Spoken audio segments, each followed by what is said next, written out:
नमस्ते साथीहरू। म यहाँ मेरो साथीहरूसित आज जुममा छु। फिडब्याक क्लास हो हाम्रो। र एउटा किरण शाहले एउटा क्वेसन पठाउनु भएको थियो। मैले यही क्वेसन चाहिँ साथीहरूलाई आज दिएको थिएँ इक्जाममा, तर उहाँहरूले यसलाई अलिक चित्तबुझ्दो गर्नु भएन। मैले यहाँ ल्याइदिएको छु। विकासको गन्तव्य सुशासन हो, पुष्टि गर्नुहोस् भनेर किरण सरले के भन्नुभएको थियो भने, यो क्वेसन कुनै इन्स्टिट्युटले सोधेको हो म्याम, गराइदिनु होला भनेर भन्नुभएको थियो। विकासको गन्तव्य सुशासन हो, पुष्टि गर्नुहोस्। यो उहाँले 5 नम्बरमा सोधेको छ भनेर भन्नुभएको थियो। यो क्वेसन 10 नम्बरमा पनि सोध्न सक्छ। विकासको गन्तव्य सुशासन हो, पुष्टि गर्नुहोस्। हामीले पढेका, हामीले सुनेका कुनै पनि परिभाषाहरू अथवा जुनबाट पनि जुनसुकै कुरा पनि प्रत्येक वाक्य हाम्रो लागि क्वेसन भइदिन्छ। त्यसरी हामीले उत्तर लेख्नुपर्ने हुन्छ। अब सुशासन हामीले पढिसकेका छौँ र यसमा चाहिँ साथीहरू बिर्सिनु भएछ कि अथवा के भयो, सुशासनको कुरा चाहिँ यसको कन्सेप्ट पढ्दै जाँदाखेरि मैले के भनेको थिएँ, एकचोटि 1997 को वर्ल्ड ब्याङ्कको रिपोर्टको कुराहरू गरेका थिएँ। यो क्वेसन त्योसित लिङ्क गराएर सोधेको हो। यसमा चाहिँ 1997 मा वर्ल्ड ब्याङ्कले सुशासनलाई विकासको पूर्वाधार मानेको थियो। 1997 मा वर्ल्ड ब्याङ्कले आफ्नो कुनै रिपोर्टमा चाहिँ विकासको पूर्वाधारको रूपमा चाहिँ सुशासनलाई लिएको थियो। यो क्वेसन त्योसित लिङ्क गरेर सोधेको हो। हामीले लेख्दाखेरि चाहिँ सबैभन्दा पहिला विकास भनेर शीर्षक राखौँ र त्यसमा लेखौँ। 5 नम्बरको क्वेसनमा कति छुट्याउनुपर्छ तपाईहरू छुट्याउनुहोस्। मैले चाहिँ 1 पेज लिएको छु। यसको लागि चाहिँ 5 नम्बरभन्दा अलिक बढी होला। लेखेको त छैन, मैले रफका केही पोइन्टहरू लिएको छु। यसलाई 10 नम्बरको भयो भने हामीले 18 मिनटको हुन्छ र 5 नम्बरको भयो भने 9 मिनटमा। विकास भनेर लेख्दाखेरि स्टार्ट गर्दा उन्नति, प्रगति, समृद्धि अथवा सकारात्मक र गुणात्मक परिवर्तन विकास हो। उन्नति, प्रगति, समृद्धि, सकारात्मक अथवा गुणात्मक परिवर्तन विकास हो। विकासको हामीले त्यति लेख्यौँ।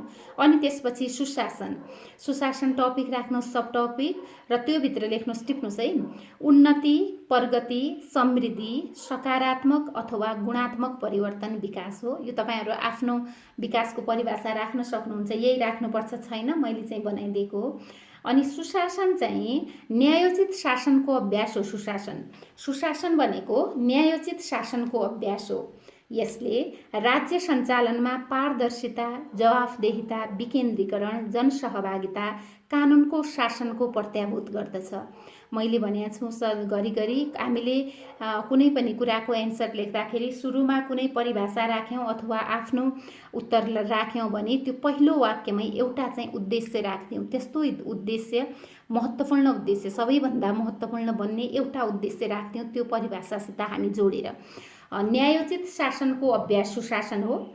यसले के गर्छ, राज्य सञ्चालनमा पारदर्शिता, जवाफदेहिता, विकेन्द्रीकरण, जनसहभागिता, कानुनको शासनको प्रत्याभूत गर्दछ भनेर सुशासन राख्यौँ। अब विकास र सुशासन दुईटै अवधारणा हुन्। विकास र सुशासन दुईटै अवधारणा हुन्। यो कस्तो भने, कुनै बिन्दुमा पुगिसकेपछि हामीले विकासको लक्ष्य पुरा गरिसक्यौँ, अब हामीले काम सकायौँ भनेर बस्न मिल्दैन। विकास तुलनात्मक रूपमा हेरिने कुरा हो। हिजोभन्दा आज केही विकास भयो र हिजोभन्दा आज विकास भइसक्यो, अब म चुप लागेर बस्छु भन्न मिल्दैन। उसले चाहिँ अर्को विकासको खाका कोर्नुपर्छ र त्योतिर अगाडि बढ्नुपर्छ। र सुशासन पनि त्यही हो। यिनीहरू कुनै पनि गन्तव्य होइन, कुनै पनि डेस्टिनेसन होइन। यिनीहरू अवधारणा हुन्, यिनीहरू प्रक्रिया हुन्। विकास र सुशासन दुईटै प्रक्रिया हुन्। त्यसो भएको हुनाले यो दुईटै अवधारणा हुन् अथवा प्रक्रिया हुन्। यिनीहरूको मापन गरेर अब हामीले पूर्णता कायम गरिसक्यौँ, अब हामीले काम गर्नु पर्दैन भनेर हामीहरू यसबाट हात झिक्न सक्दैनौँ। विकासले निम्न आधारमा सुशासन कायम गर्न सघाउने हुँदा विकास सुशासनको गन्तव्य हो भनेर लेख्न सक्यौँ। हामीले विकास र सुशासन दुईटै अवधारणा हुन्, जसको मापन गरी पूर्णता कायम गरिसक्यौँ भनेर हात झिक्न सकिँदैन भनेरै राख्दा पनि हुन्छ। अब यो टाइम हेरेर गर्नुहोला। अनि विकासले निम्न आधारमा सुशासन कायम गर्न सघाउने हुँदा विकास सुशासनको गन्तव्य हो भनेर लेख्न सक्यौँ। अनि त्यसपछि चाहिँ विकासले सचेत मानवको कल्पना गर्छ, जसले आफ्ना प्रतिनिधि मार्फत नियन्त्रण कायम गर्छ। विकासको मूल उद्देश्य जस्तै हाम्रो पूर्वाधार विकास भयौँ, शिक्षा, स्वास्थ्य, यातायात, खानेपानी आदि इत्यादि कुराहरू जुनको विकास भए पनि त्यो कसको लागि हो? मान्छेको लागि हो। हाम्रो अन्तिम उद्देश्य भनेको के हो? मान्छेलाई, मानवलाई सजिलोपना हुनु, छनौटको बढोत्तरी हुनु, उसले आफ्नो सेवा सुविधाहरू चुज गरी छानी लिन सकोस्, हो त्यो नै त विकास हो नि। हो त्यसो भएको हुनाले चाहिँ के भन्न सक्यौँ भने विकासले सचेत मानवको कल्पना गर्छ, जसले आफ्ना प्रतिनिधिमाथि नियन्त्रण कायम गर्न सक्छ।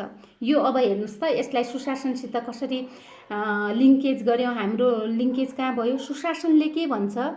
सुशासनले हाम्रो प्रतिनिधिहरूबाट हामीले शासित हुन पाउनुपर्छ भन्ने मान्यता सुशासनको हो।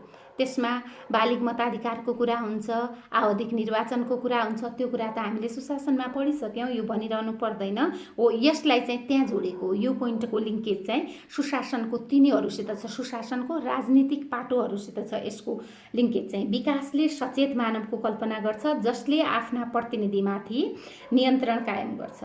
त्यसै गरेर विकास शासनको सुधारिएको रूप हो। विकास शासनको सुधारिएको रूप हो। सुशासन भित्र चाहिँ विकास के हो? शासनको सुधारिएको रूप हो भन्यो है। अब सुशासन भनेको के हो? त्यही शासनको राम्रो रूप त सुशासन हो नि। कुशासन होइन, राम्रो रूप हो, गुड गभर्नेन्स हो, सुशासन हो। यसभित्र शासनको सुधारका कुराहरू परे। सुशासन भनेको शासनको सुधारका कुराहरू हुन्। विकास भनेको शासनको सुधारिएको रूप हो। अब सुशासनभित्र चाहिँ शासनका सुधार गरेर चाहिँ के आएको छ? हाम्रै परिप्रेक्ष्यमा हेरौँ त। शासनको सुधार गरेर हामीले के ल्यायौँ? इन्क्लुजनका कुराहरू ल्यायौँ, सामाजिक न्यायका कुराहरू भए त्योभित्र। अनि त्यसै गरेर आर्थिक, सामाजिक, राजनीतिक, सांस्कृतिक विकासका कुराहरू भए। विकासको सुधारिएको रूपभित्र समावेशिता आएको छ, सामाजिक न्याय आएको छ, समताका कुराहरू आएका छन्। हो यो हाम्रो समाज विकसित हुने कुरा बेलामै यी कुराहरू आएका हुन्। यो चाहिँ सुशासनको आधार हो। सुशासनभित्र आयो किन? विकासलाई, शासनलाई सुधार्यो। कसको लागि? जनताको लागि हो। यसो भएको हुनाले हामीले यो पोइन्ट पनि राख्न सक्यौँ। के भन्यौँ? विकास शासनको सुधारिएको रूप हो। शासनको सुधारभित्र चाहिँ के परे? सामाजिक न्यायका कुराहरू परे, आर्थिक, सामाजिक, राजनीतिक, सांस्कृतिक परिवर्तनका कुराहरू परे। हो यो कुरालाई चाहिँ यो भित्र पर्दछन् भनेर राख्न सक्यौँ। त्यसै गरेर विकसित समाजमा चाहिँ सेवा सुविधा जनताको निकटमा पुर्याउन सहज हुन्छ। विकसित समाजमा सेवा र सुविधालाई जनताको नजिकमा पुर्याउन सहज हुन्छ। विकसित समाजमा सेवा सुविधा जनताको नजिक पुर्याउन सहज हुन्छ भन्यौँ। सहज किन हुन्छ विकसित समाजमा? विकसित समाजमा पूर्वाधारको विकास भएको हुन्छ एउटा कुरा। अर्को कुरा जनता सचेत हुन्छन् र उनीहरूले आफ्नो अधिकार, आफ्नो राइटहरू मागिरहेका हुन्छन्। त्यसो भएको हुनाले जनताको नजिकमा पुर्याउनुपर्छ। अब हामी सुशासनलाई हेरौँ त। सुशासनले के भन्छ? जनसहभागितामा आधारित विकास भन्छ, विकेन्द्रीकरण भन्छ। विकेन्द्रीकरण के हो? जनताको नजिकको निकायबाट सेवा सुविधा पाउनु हो। यो कुरालाई चाहिँ हामीले त्यसरी लिङ्केज गऱ्यौँ। त्यसैले गरी विकासले वैधता र कानुनको शासन, पूर्वानुमेयता अभिव्यक्ति गर्छ। विकासले के गर्छ? वैधता, कानुनको शासन, पूर्वानुमेयता अभिव्यक्ति गर्छ, जुन सुशासनका मूल आधार हुन्। सुशासनका मूल खम्बामा के पर्छ? फोर पिलर भनेर चाहिँ जनसहभागिता, पूर्वानुमेयता, उत्तरदायित्व, पारदर्शिता, कानुनको शासन, सीमित सरकारका कुराहरू चाहिँ त्यो भित्र पर्छ। र यसो भएको हुनाले यी कुराहरूले सुशासनका मूल आधारले चाहिँ के गर्छ? विकासलाई वैध बनाउँछ। त्यसै गरेर चाहिँ हामीले के भन्न सक्छौँ भने विकासले चाहिँ स्वतन्त्रता, गरिबी निवारण जस्ता कुरालाई प्रवर्तन गर्छ। गरिबी निवारण गर्ने, मानवीय स्वतन्त्रताको माग गर्छ। जनता सचेत हुन्छन्। अनि त्यसै गरेर ह्युमन राइट, अनि त्यसै गरेर नागरिक, सांस्कृतिक, आर्थिक, राजनीतिक तथा सामाजिक अधिकारको माग गर्छ। सुशासनले चाहिँ अर्को कुरा लैङ्गिक समानता हेर्छ। पछिल्लो समयमा हेरेको हामीले इन्क्लुजनभित्र पर्ने कुराहरू पनि त्यही हो। इन्क्लुसिभ सोसाइटी हुनु भनेको लैङ्गिक समानताका कुराहरू हुन्। त्यसै गरेर दिगो विकास, मानवीय विकास, मानव विकास, आर्थिक वृद्धि सँगसँगै यी कुराहरू आएको हुन्छ सुशासनभित्र।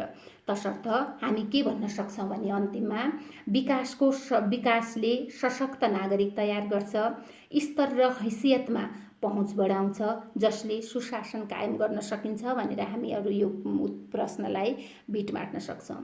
विकासले सशक्त नागरिक तयार गर्छ, स्तर र हैसियतमा पहुँच पुर्याउँछ, जसले सुशासन कायम गर्न सघाउँछ भनेर यसरी राख्न सक्छौँ। यो कुरा म पिडिएफमा ल्याउँछु है त साथीहरू, एकछिन पर्खिनुहोस् ल। Thank you.